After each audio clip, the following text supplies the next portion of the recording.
श्री गणेशाय नमः। गणपति स्तोत्रम्। प्रणम्य शिरसा देवं गौरीपुत्र विनायकं भक्तावासस्मरे नित्यं कामार्थ सिद्धये। प्रथमं वक्रतुण्डं च एकदन्तं द्वितीयकं तृतीयं कृष्णपिङ्गाक्षं गजवक्त्रं चतुर्थकं लम्बोदरं पञ्चमं च षष्ठमं विकटमेव च सप्तमं विघ्नराजेन्द्रं धूम्रवर्णं तथास्ततं नवमं भालचन्द्रं च दशमं तु विनायकम् एकादशं गणपति द्वादशं तु गजानन द्वादशेतानि नामानि त्रिसन्ध्यः पठे नरः न च विघ्नं भयं तस्य सर्वसिद्धिकरं प्रभु।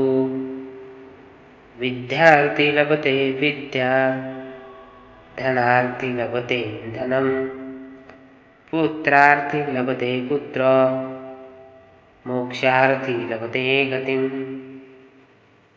जपेत गणपति स्तोत्रं षड्वर्णस्य फलवते संवत्सरेण सिद्धिं च लभते नात्र संशया।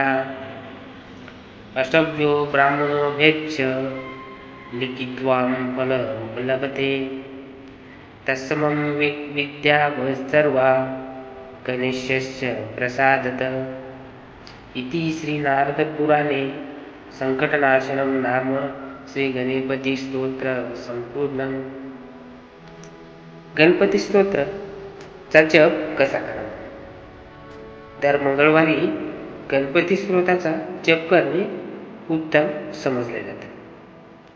एका कपडाच्या आसनावर मांडी घालून पूर्व दिशेला तोंड करून बसावे.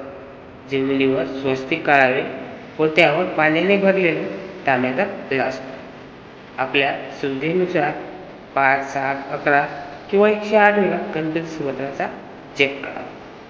जप करून झाल्यावर गणेशाचे मनपूर्वक आभार मानावे व ग्लासामधले पाणी घरातल्या सर्व माणसांना तीर्थ म्हणून द्यावे. मंगलमय वातावरण हे तीर्थ संपूर्ण घरात शिंपडावे.